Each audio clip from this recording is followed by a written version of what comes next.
Om Namo Bhagavate Vasudevaya.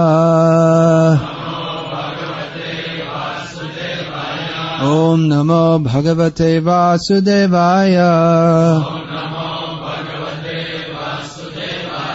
Om Namo Bhagavate Vasudevaya.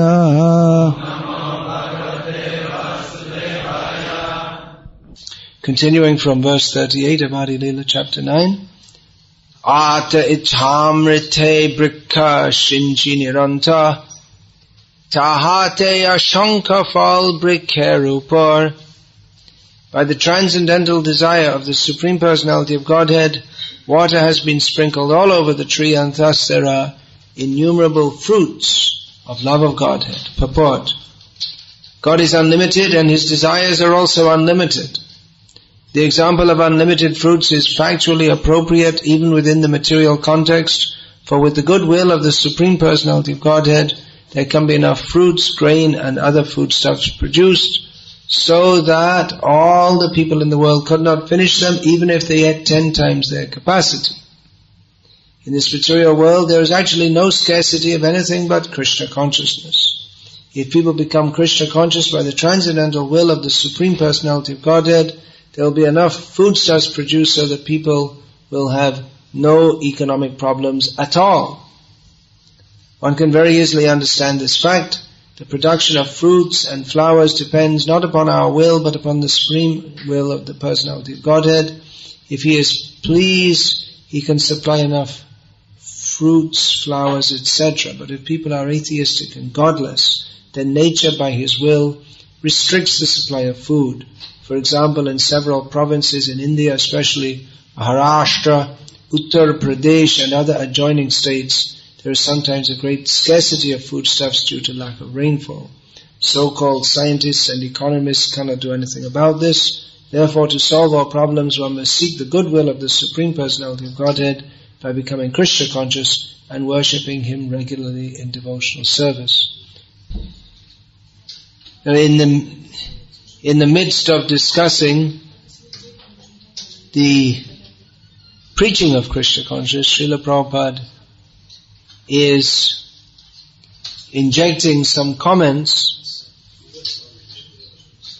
about how Krishna consciousness can benefit the world even in a material way. Often people say, well, what's the point of this Krishna consciousness? There are real problems in the world to solve, like lack of food. People are poor, people are suffering from disease, and so on. Srila Prabhupada didn't avoid addressing such questions. He wasn't otherworldly. There's a word in English called otherworldly. Means just totally preoccupied with some abstract ideas. Being so spiritual that you have no contact with this material world. And usually refers to, otherworldly, the term usually refers to people who are not really there, they're just kind of dreaming. It's like a dreamy kind of state. But Srila Prabhupada is very practical. People may ask, well, what is the practical value of spreading this Krishna consciousness? And Prabhupada is making the point here that, well, there'll be no scarcity of food, for instance.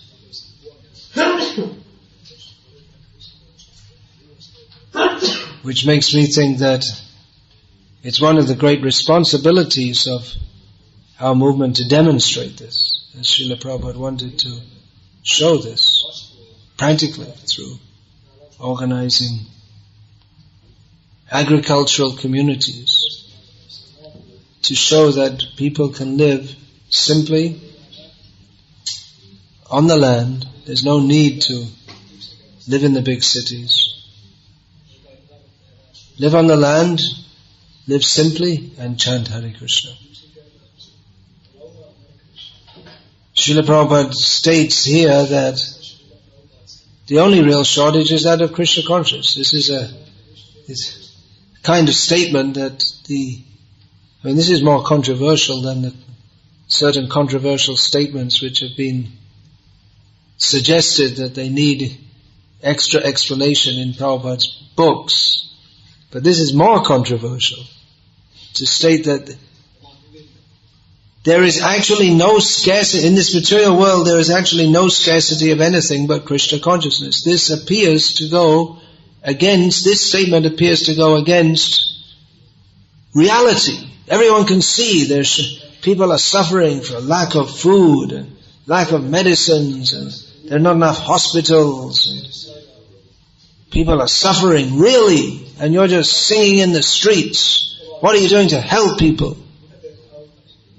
People sometimes accuse us of being irresponsible. We've left the world, turned our backs on all its problems. But Srila Prabhupada is turning this argument back on people who make such accusations, saying, no, you are the problem, we're not the problem, you are the problem, because you are not Krishna conscious. It's your fault, not our fault. Because Krishna can supply everything, and He doesn't because people are atheistic and godless. So of course we have to demonstrate this also. The principle is not difficult to understand. That if we act according to the laws of God, given for living in this world, then nature, which means God's nature, as Prabhupada pointed out, nature means God's nature, will supply our necessities. And if we don't, then He'll restrict them. And Srila Prabhupada writes here, talking about the situation in India when he was writing this, that there's a shortage of food. So-called scientists and economists cannot do anything about this. Well, it seems that in India they did. Not only in India, in other countries, there was the Green Revolution, in which India went from a country which was a net importer of food to being an exporter within a few years, due to introducing modern strains of wheat and rice and making new canals. And India had great reserves of grains, but what do you know? The reserves are going down and down and down, and it's the same problem all over the world. The attempt to do better than nature by introducing new methods of farming have spoiled the ecosystem, and the whole world agricultural system is a mess. So it looked like they were doing better than nature for a short time, for a few years, but now it's going to come back on them. And they don't even have all the old seeds because of the demoniac policies.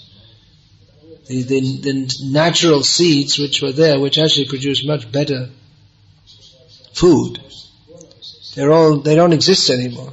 Many of the varieties are extinct. So we're in for a hard time due to scientific advancement.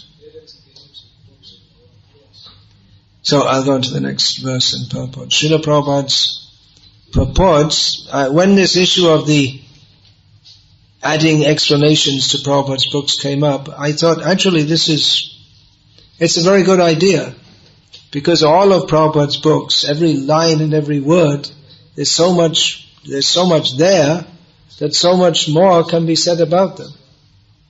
Just like when Prabhupada says that there is no scarcity of anything but Krishna consciousness. So that in itself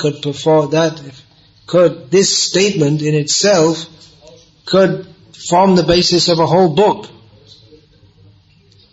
So Srila Prabhupada's commentary, it's a major commentary. His commentaries on Bhagavatam and Caitanya Charitamrita, they are major commentaries. They are the summation of all the previous commentaries presented for the re-spiritualization of the world. So, in one sense we can say they are the most important. Certainly for the contemporary world, there's no question that they are the most important commentary.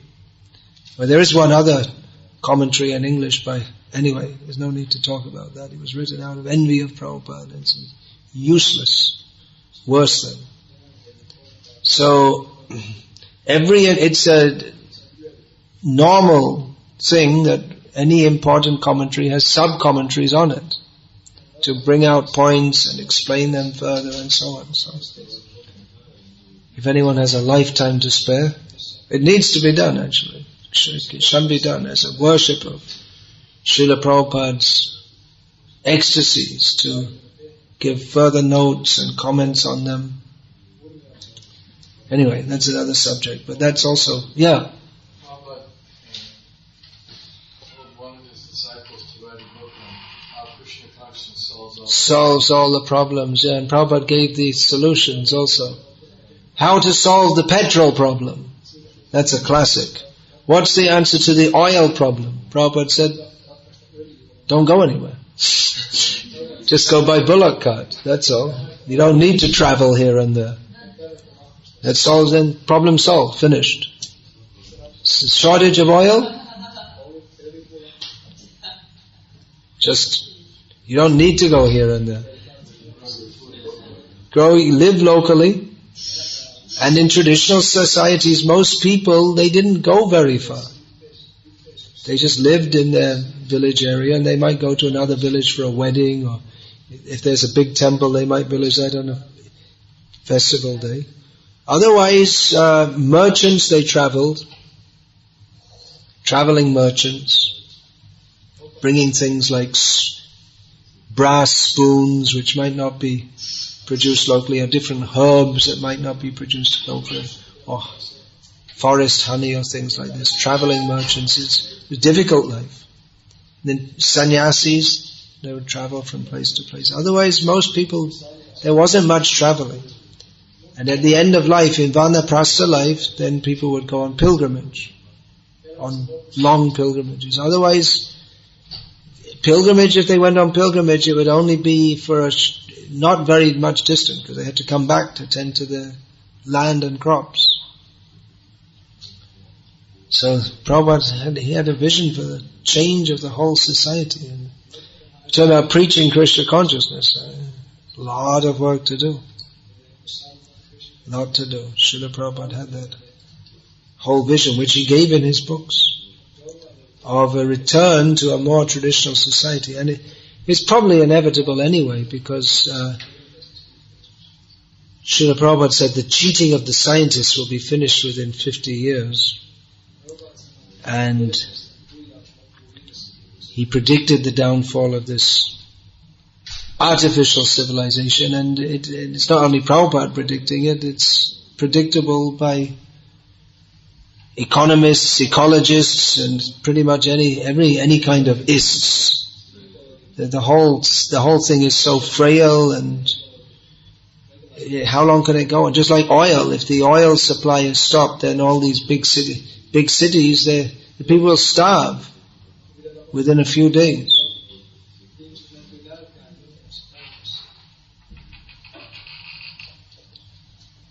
Alright, anyway, let's go. Like I say, every line there's so much more to be said on it. Atev shab fal deho jare tare, kaya hok lok ajara mare. This is Caitanya Mahaprabhu's orders. Distribute this Krishna conscious movement all over the world. Let people eat these fruits and ultimately become free from old age and death. So this is a good meditation for devotees going out and preaching Krishna consciousness. Congratulations to Tattavad Prabhu and all his assistants for keeping the preaching fire strong here in this rather remote and not very well-known country, but it's important for Krishna consciousness that the real spirit has been kept alive. And I also must say that my thanks to His Holiness Dhanavir Goswami for keeping the preaching spirit alive. I was just seeing yesterday when I came in and saw you and ecstatically engaged in kirtan. This is the same Dhanavir Goswami who I saw 30 odd years ago when I was his rather useless assistant at Bhaktivedanta Mana, and it was the same. Kirtan, bliss. So it's very inspiring to see devotees going on and on and on with the same spirit that Srila Prabhupada enthused them with, distributing the Krishna consciousness movement all over the world. Of course, there is another well-known verse in which, in the purport, Srila Prabhupada elaborates on the principle of Prabhu Datta Desh, that certain devotees are placed in certain places for the purpose of preaching Krishna consciousness in various places. So we can understand that devotees who are born in various places a long way from Sridham Mayapur, this center of the spiritual world, even though they're born in such places which may seem to be an impious birth, that those who take seriously to Krishna consciousness, they must be placed there by Caitanya Mahaprabhu for the purpose of spreading Krishna consciousness there. So you have a great responsibility. Srila Prabhupada, he traveled widely. He didn't only go to the big important cities. He also visited many small places, just like when he went to Gainesville in Florida, which isn't a very important city in the world situation. He said, in this remote place, and people might be thinking, well, it's remote, it's a long way from New York City. Prabhupada said, far away from Mayapur. So it's remote. So Prabhupada went to places like Fiji, Scotland. He went to many out of the way kind of places. He visited villages in India. Srila Prabhupada showed by his personal example how Krishna consciousness must be spread in all places.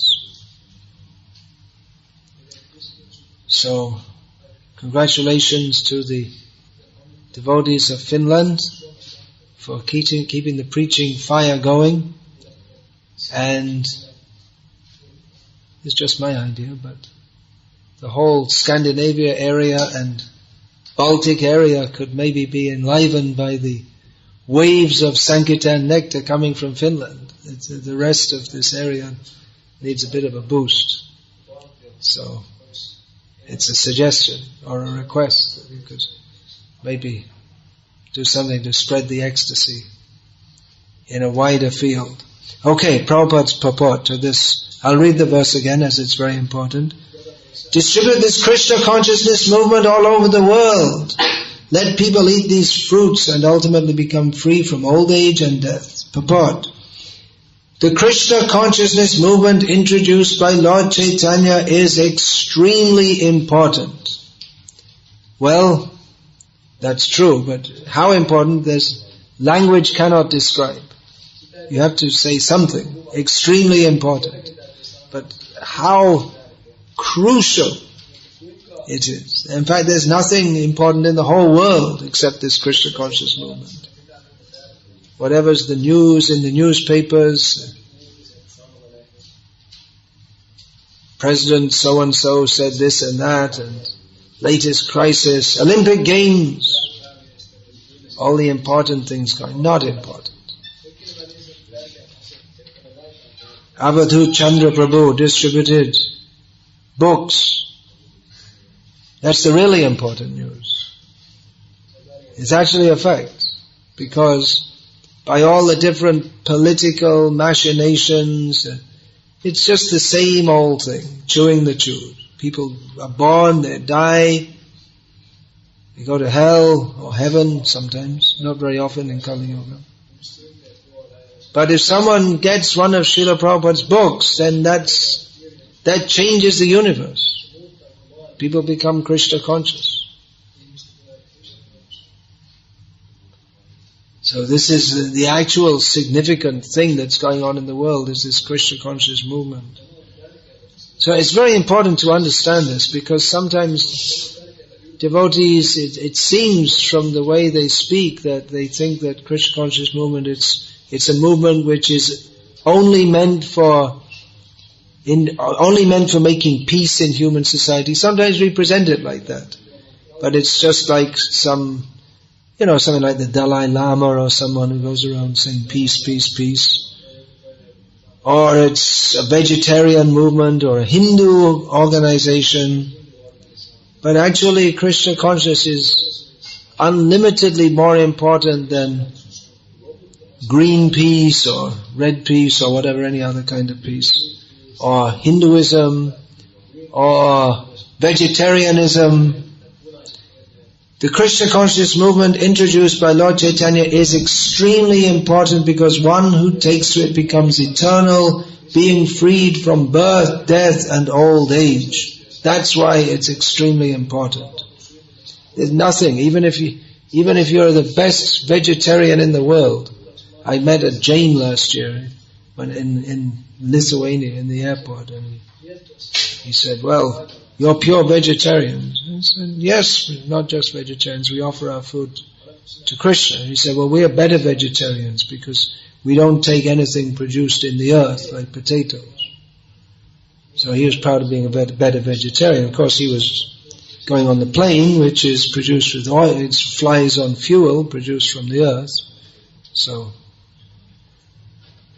he wasn't so good in that respect, but vegetarianism or Hinduism or New Ageism or any of these isms cannot free us from birth and death. Only Krishna consciousness can do that. Even Buddhism, which purports to do that, it can't actually free one from birth and death. People do not recognize that the real distresses in life are the four principles of birth, death, old age and disease. They are so foolish that they resign themselves to these four miseries. Look at this. Srila Prabhupada in a few words just captures the whole material situation. People are so foolish that they resign themselves to these four miseries. If we tell people these are miseries, they say, well, it's natural. They even get annoyed if we bring these things out. Why are you saying that? It's natural, it's normal. Don't disturb us. You must have had this experience. I had this experience once on a train journey in India, where I was pointing out that everything you're doing, and I was pointing out to the people around me, everything you're doing, all your endeavors, they're all useless because they simply end in death. And people got so upset. Just this normal, it's a fact which they didn't deny, but they said, why are you always talking about, why do you keep on talking about that? Why do you say about death? Life, as long as we're alive, we should enjoy it. Mudha. Committed to avoid the fact that birth, death, old age and disease, this is the reality of this material world. They are so foolish that they resign themselves to these four miseries, not knowing the transcendental remedy of the Hare Krishna Maha Mantra. What a valuable thing we have to give. What a great responsibility we have to introduce people to this chanting of Hare Krishna. Simply by this chanting, all the problems of the world can be solved. The real problems of birth, death, old age and disease. It's very difficult to give people the solution when they don't even recognize the problem.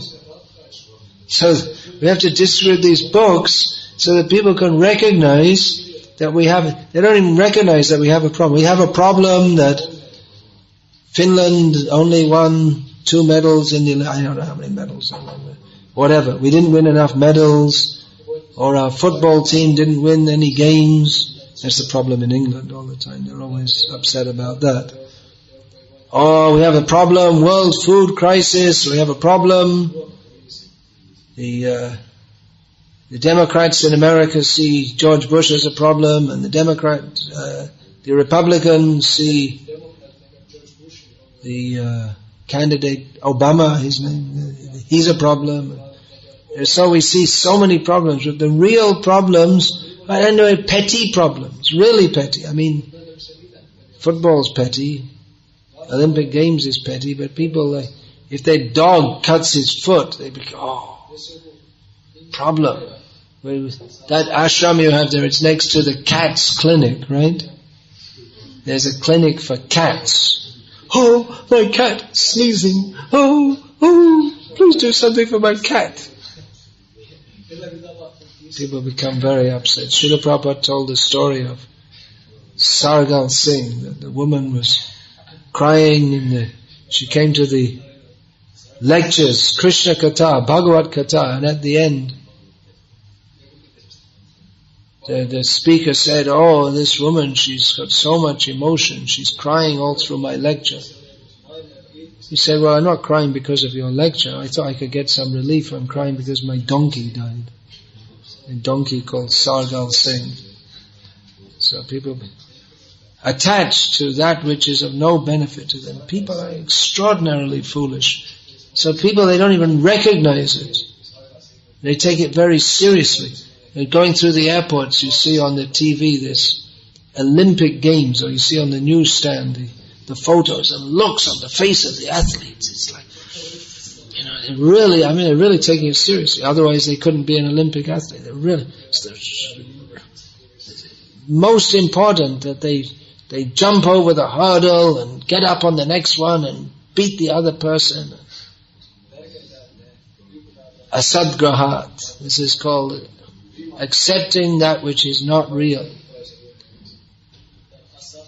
So, the solution is chanting Hare Krishna, but people are so foolish they don't even recognize the problem. It's very difficult to get them even to recognize the real problem.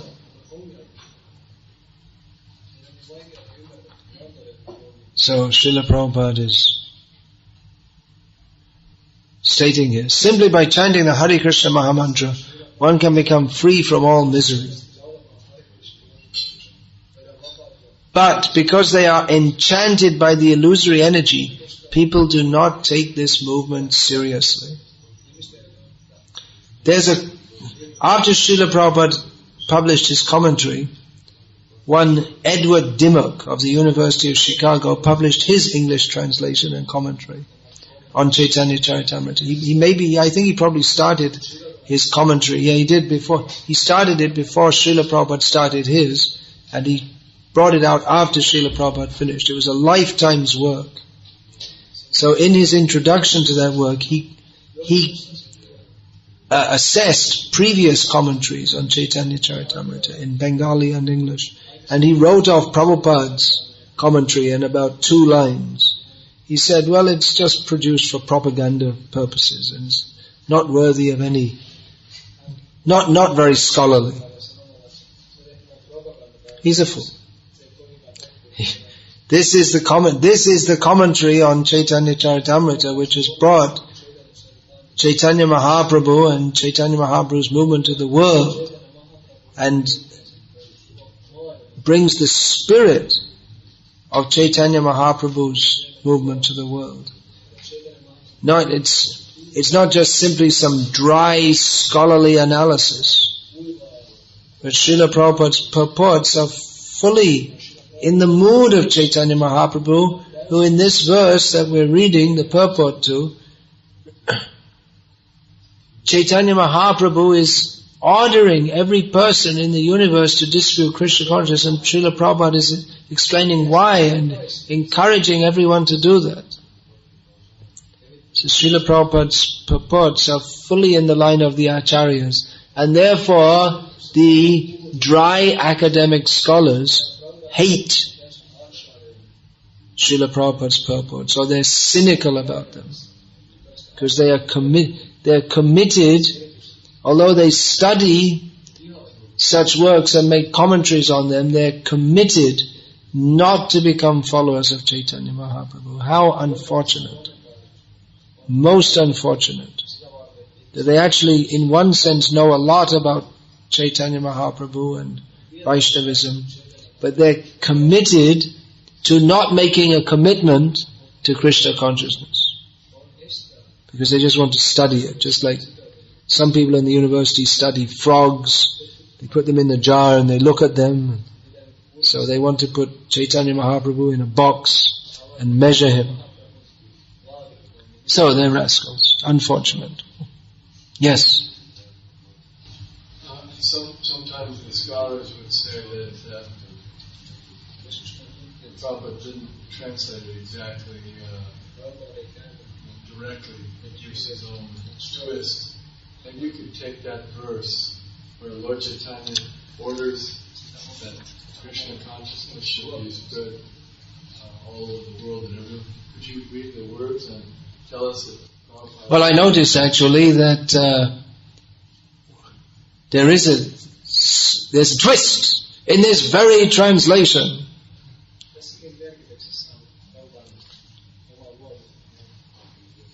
Srila Prabhupada inserts the words ultimately become free from old age and death. Ataiv, therefore, which is not, doesn't come out in the translation. Shabfal, all the fruits, Prabhupada says these fruits, Deha, give, Jare Tare, to everyone and anyone, it means just Kaya Hok, let it's I don't know if that's even translatable exactly. Let people eat these fruits. Kaya Hok Lok, people, Ajara Amare, then they'll become free from old age and death. So distribute this Krishna consciousness all over the world. I mean, that's the Jare Tari.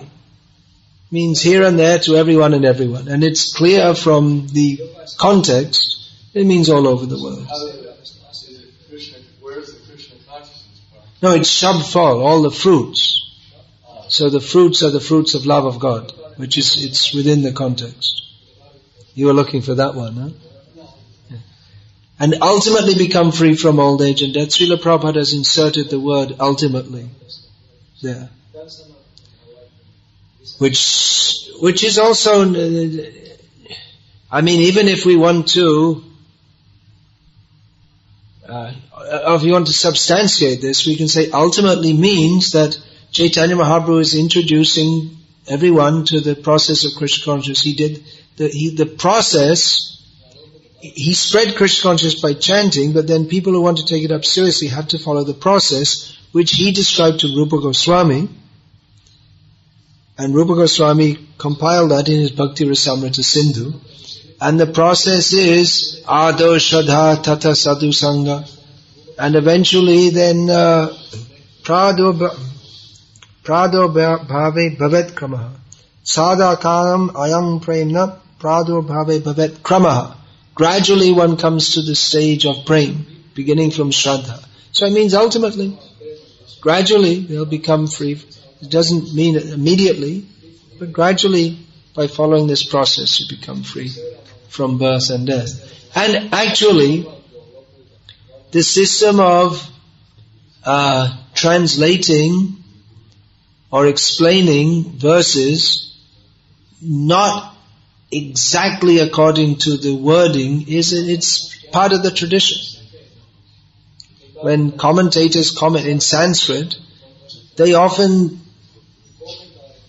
insert the implied meaning, or they say this should be understood like this. It's part of the tradition. So people who say that Prabhupada doesn't translate exactly or he adds something, what can I say?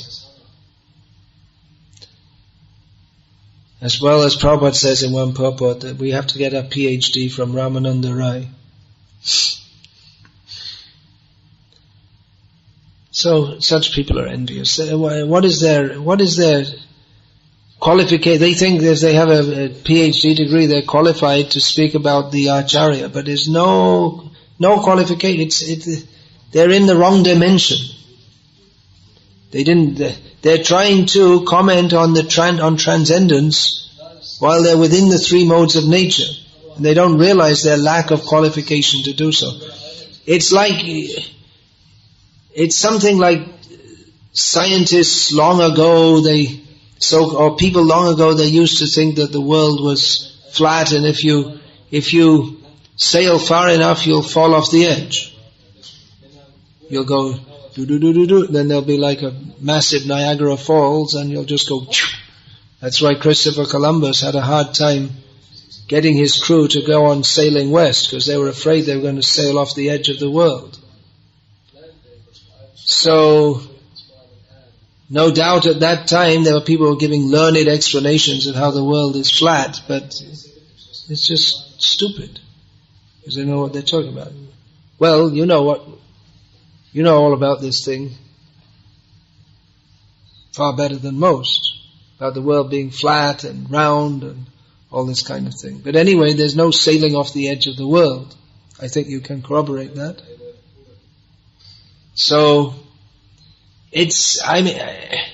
from the platform of transcendence, it's just absurd that these people even dare to speak anything.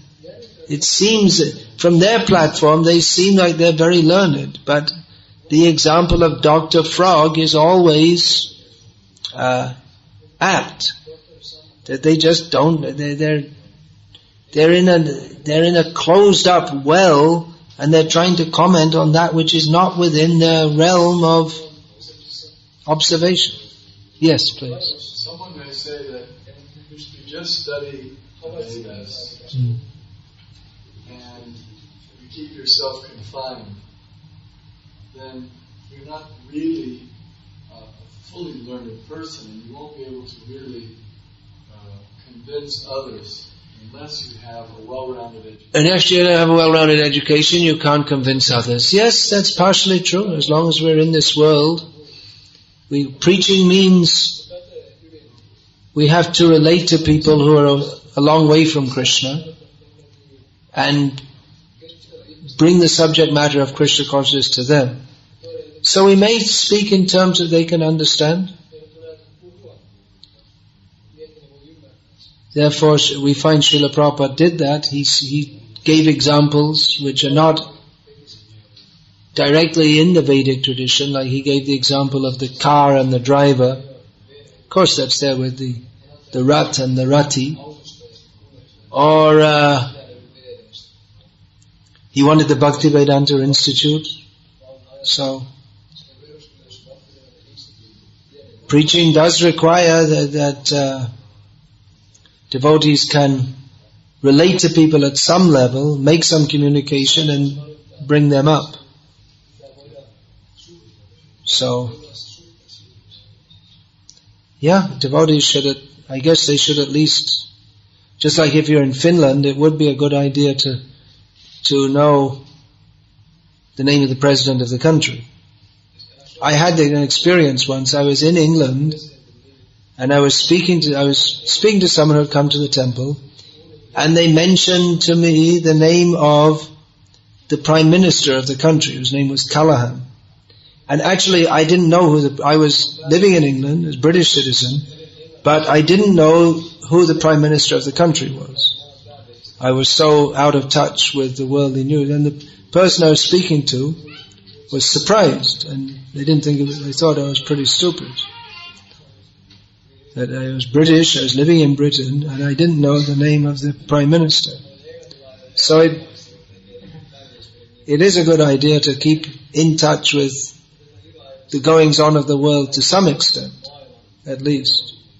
And I know that in India, where people very highly rate science, that if we can throw in a few things from science here and there, it's very impressive to people, and they tend to take you more seriously. So it's not the essence of our preaching to know about anything about the material world, but some knowledge of it can be useful. On the other hand, what's really useful is to understand the science of God, so we don't want to divert ourselves too much to knowledge of this material world. Srila Prabhupada, in one letter, he said that whatever we know when we come to Krishna consciousness, that's enough. We don't need to learn other things. So, if we already have a degree in something or other, that could be used in Krishna's service. But in general, we don't want to preoccupy, we don't want to get diverted into understanding things which are extraneous to Krishna consciousness. But then we do learn things. I mean, just as a matter of necessity practically, I mean, so many devotees in this movement learned how to use computers, which weren't widely used when we joined. From the generation of Prabhupada's disciples, we've learned how to use them for Krishna's service. So, it's a big discussion. Maharaj, you want to say anything more about that? As we are living in this world and preaching in it, we have to have some basic knowledge of it. But at the same time, we should understand what we need, and Prabhupada wanted this, is schools for training from childhood. Boys in Krishna consciousness, so they can be expert in presenting this. And Prabhupada wanted them at the Gurukul to also learn about some basic things about this world, so that people wouldn't think they're stupid when they preach. So, therefore, people do not take this movement seriously because they are enchanted by the illusory energy. Therefore, those who are actually servants of Sri Caitanya Mahaprabhu must seriously distribute this movement all over the world to render the greatest benefit to human society. So this is a call to action and simultaneously a rebuttal to those who think that the greatest devotees are those who simply sit in Radha Kund, for instance, and don't preach. But Srila Prabhupada says that those who are actually servants of Sri Caitanya Mahaprabhu must seriously distribute this movement all over the world. It's a very serious business. Srila Prabhupada said that we should, what was the exact term? Strain our brains, rack our brains, something like that, to think how to spread this movement more and more and more. There is good scope. So, how to bring that to people more and more. We have to seriously distribute this movement all over the world. To render the greatest benefit to human society. Sometimes people say, well, you're just avoiding the world. But actually, no. We want to render the greatest benefit. People who are blind to their own self-interest and who are attached to that which is against their own self-interest, they cannot appreciate Krishna consciousness. So they don't appreciate the benefit. They're called apaswartha parayana. They're attached to that which is against their own self-interest. What could be more foolish than being attached to something that harms you? But everyone in the material world is like that. It's like the cigarettes on the packet. Smoking kills, and still they're attached to smoking. Of course, animals and other lower species are not capable of understanding this movement, but if even a small number of human beings take it seriously, then by their chanting loudly, all living entities, including even trees, animals and other lower species, will be benefited. When Sri Caitanya Mahaprabhu inquired from Haridas Thakur how he was to benefit living entities other than humans, Srila Haridas Thakur replied that the Hare Krishna Mahamantra is so potent that if it is chanted loudly, everyone will benefit, including the lower species of life. Hare Krishna. It's been a active time, intense activities for the devotees here, preparing for the Rath Yatra, celebrating the Rath Yatra, and having 2 sannyasis here at one time. And the devotees look as if they've been behind on their sleep. So I'll ask for any questions and maybe finish a little early here. Oh, it's not so early.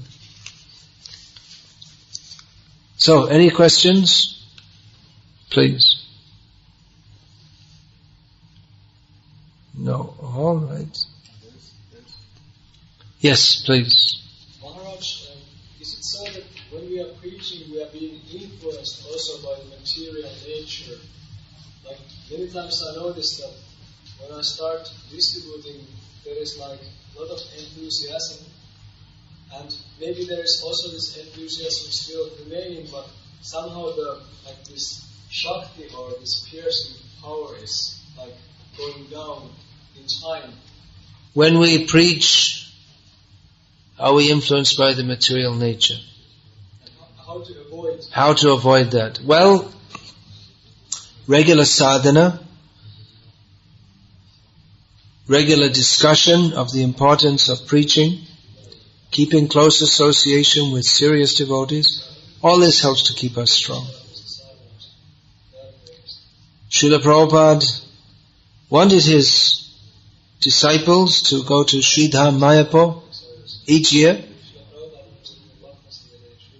saying that, Srila Prabhupada said that this will help to re-enthuse and recharge the devotees after a year of preaching, whatever material contamination may have been there. They should come, chant together, bathe in the Ganges together, become purified, and then go back and preach. Of course, it's not possible for all devotees to go, but as far as possible, that was Srila Prabhupada's one idea out of his many for keeping pure. Which year was that? 1975 or 6, that Rameshwar came from Los Angeles, and Prabhupada said, well, where are all the devotees? And Rameshwar said, well, we left them behind. It's so expensive to bring so many, and they're distributing books. Prabhupada sent him back. Go back to Los Angeles and bring many more. You remember that? I heard that. I was told that. I could check it.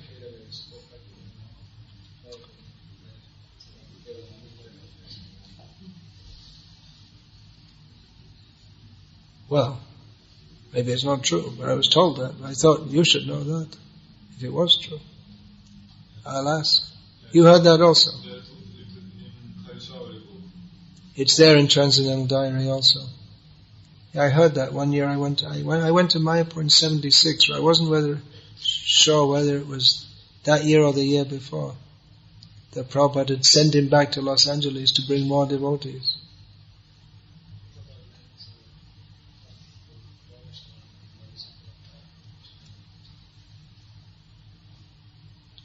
Regular discussion of the importance of preaching helps to keep our mind fixed. Why are we doing this?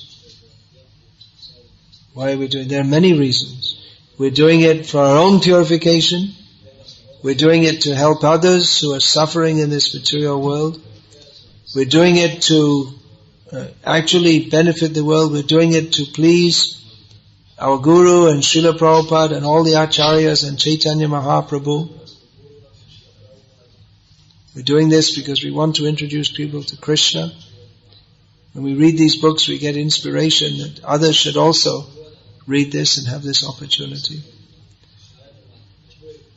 So discussing these points regularly helps to keep us enthusiastic. And then you're inviting sannyasis from time to time, and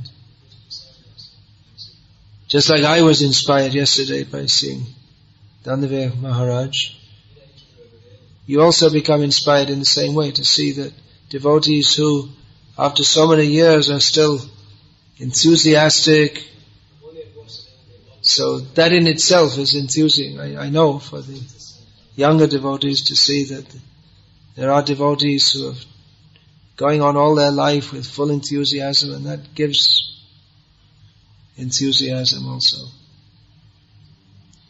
So like that, just keep on going and Krishna will help you. Jare dekho tare kaha Krishna upadesh, amar agya guru hoya taro edesh. Everyone knows the translation of this verse. Wherever you go, whoever you meet, instruct them in the science of Krishna. In this way become a guru and deliver this land. And the next verse, Kabuna badhi bai tomai e bishoy taranga punarapi e tai pabe morashanga. Punarai e tai. That the Kurma, the Brahmana Kurma had said to Caitanya Mahaprabhu, I want to leave and go with you. I'm in Maya, that's all I want to say. I'm in Maya staying at home. And Caitanya Mahaprabhu said, you preach, deliver this land, and if you do this, then the waves of material sense gratification will never inhibit you. And in this very place, you will again get my association. So by preaching Krishna consciousness, you can have, by doing that, you get the association and the protection of all the acharyas and Caitanya Mahaprabhu.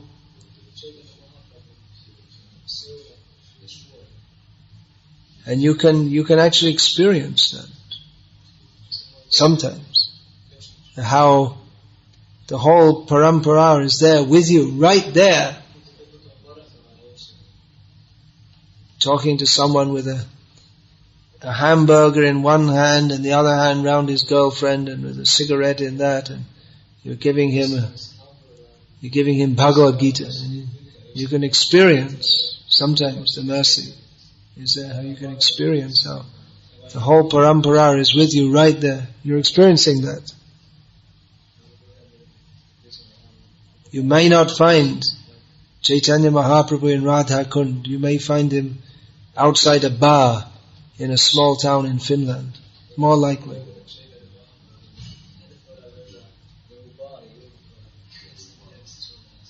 Doesn't sound like very good theology, but it's the best.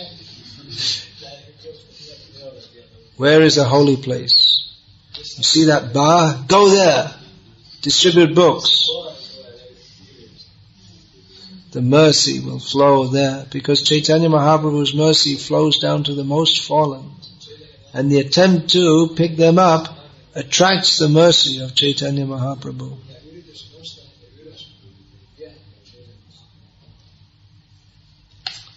Hare Krishna. Yes. Yes, Maharaj. Concerning the preaching mood, I don't know exactly how to formulate this into words, but at the same time we should preach like uncompromisingly, but at the same time it's said that this false ego of the nowadays people is very thick, and if they get too much this kind of feeling that we are converting them. They don't want to be converted. In English there's the word proselytize. So you have that word in something like that in your language also? The proselytization, or the attempt to convert others, is considered something very bad in the modern Western ethos. It's alright, you can do your own thing, we don't mind, but don't try to convert anyone else. It's hypocrisy, because all the time they're making advertisements, drink Coca-Cola, buy this, buy that. They're always trying to get people to do things. But if you try to get them to do something, to pick up something in their life, then they're against it. It's hypocrisy. Yes, please. They have these, it's very popular now, they have psychotropic drugs, very prominent. Drugs that are for depression and for mental. Oh, Prozac. I learned that word. Also many of them. I learned that word. It's a household word in America. Prozac. So once you begin, then that's it. You're addicted. For life. So they say don't proselytize, but once you start that's it for life. And that they're over-the-counter drugs. And they're advertised or what? They're advertised in the newspapers. Take this. Really? Maharaj, if I understood right, this project, this was prescribed by the psychiatrist to children. To children? Well, I heard this word a few years ago in America. Wherever I went, I heard people would say to me, well, I'm on Prozac. And it's like, it's like talking about coffee or something. It's like a household word. And then I found out it's a drug for depression. So many people, must be millions and millions of people taking it. Like I said, now they're giving them to children. Now they're giving them to children also. Once the child is a little bit too rambunctious, or if he's a little too, gets disturbed or something, put them on these drugs. I also saw that they have they've like in the last few years, they've discovered so many more syndromes and complexes. They just, if you're not just completely what they think you should be, they say you have a complex. So now they have like social integration deficiency or something. Which previously they just say, oh, this child is shy. But now they have a social integration deficiency. Give them a drug. Such rascals. Such rascals. I don't know exactly the terms. It's probably more complex terms they use.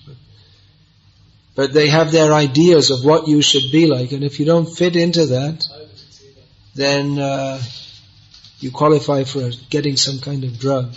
So proselytize, yes. We can well, in our movement it's being proselytized that our devotees should be normal so people would accept us. But I don't see the Prabhupada. He said we should be better than normal. Show a better example of what we should be, what people should live like. We can, if we tell people that, for the last 35 years or so, I haven't taken any prescription drugs, people will be shocked. How can you live like that? Of course, I took some for malaria sometimes, but not for altering mental states. Yes, please. You said that it's hypocrisy because everything about their society is totally hypocritical. Because they say they shouldn't proselytize, but the medical companies, they have as a habit, they all the time do it, they take the ready students for doctors. When they become doctors, they get the boat ride for 2 days, they're on the boat and brainwashed by the medical company. Use these drugs, use our brand. This is the way it goes. Yeah, I mean, it's the whole society is propagating be a materialist from the moment you're born, or even before you're born. So, why shouldn't we propagate something else? If people say you shouldn't proselytize, and you say, why not? You're proselytizing that I shouldn't proselytize. You're just doing the same thing. Why not? If we have something better, why shouldn't we say to you, we have something better? Why not? If it's for your benefit. If we've experienced this something better, why not? Yes, Ishwara Puri Das. Yesterday it was mentioned that Caitanya Mahaprabhu becomes pleased if the mercy is distributed without making distinction who is qualified or who is fit or who is unfit to receive it, yeah. So that was mentioned. Caitanya Mahaprabhu becomes pleased. Does that mean that he will be pleased if we approach people who are very unlikely to take books? Or if we approach people who are very unlikely to take books, well, often they take books too. The unlikely ones, isn't it? You can never tell. I remember in England once approaching someone who was, obviously he was a junkie, and I thought I'd try him anyway. He had so much money. He must have been a pusher. He had so much money, and he didn't know what he was doing. He just gave me a whole bunch of money, and gave me a whole bunch of books. He didn't know what was going on.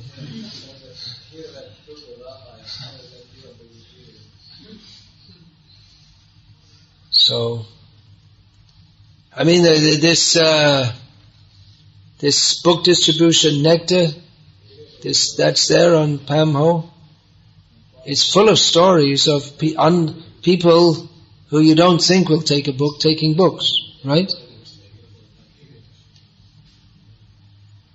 So you never know. I was just in Germany, and they say it's very difficult to approach the Turks. You can tell who are the Turkish people there, as they're very difficult to approach. Well, maybe someone has to find out the ways and means of doing it. If you learned a few Turkish words, I'm sure that would help a lot.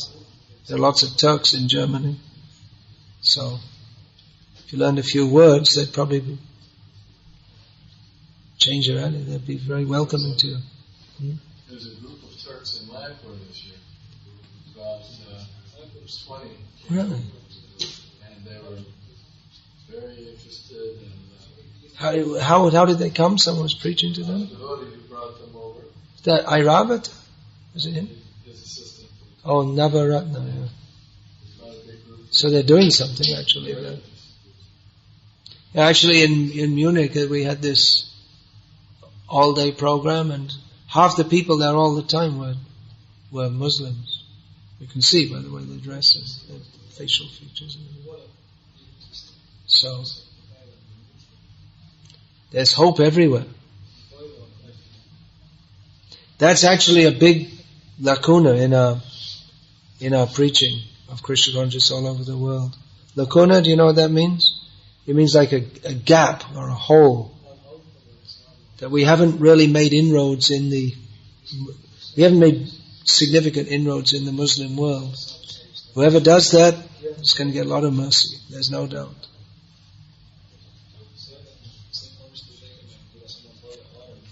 It's a huge field and a very important one too.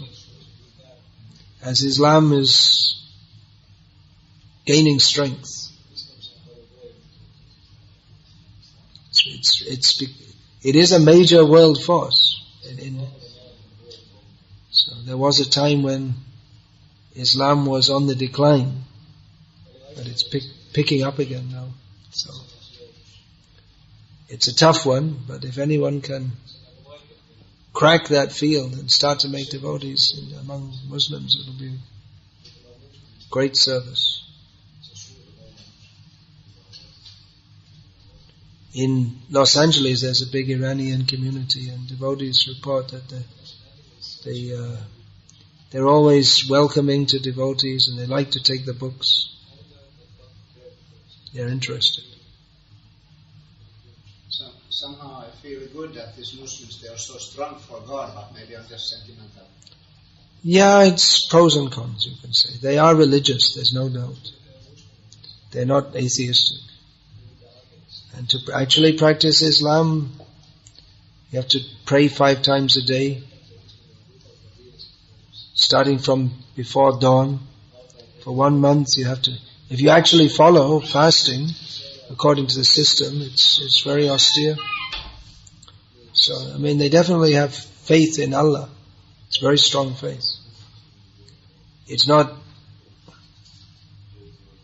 what would be classified as a sattvic faith, but it's faith in God. It's a start. It's better than being an agnostic or atheist.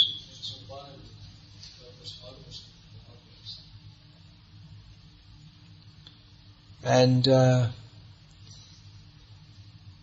those of them who are more open, they'll appreciate it, that we're engaged in spiritual practices.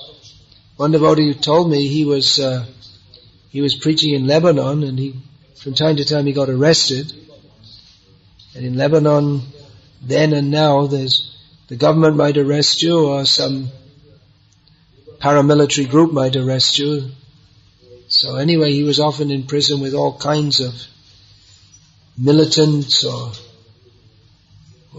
terrorists, or whatever you want to call them. But they appreciated that he would fast on Ekadashi and chant the holy names regularly. They appreciated that. So some start can be made. Some president's looking at the clock.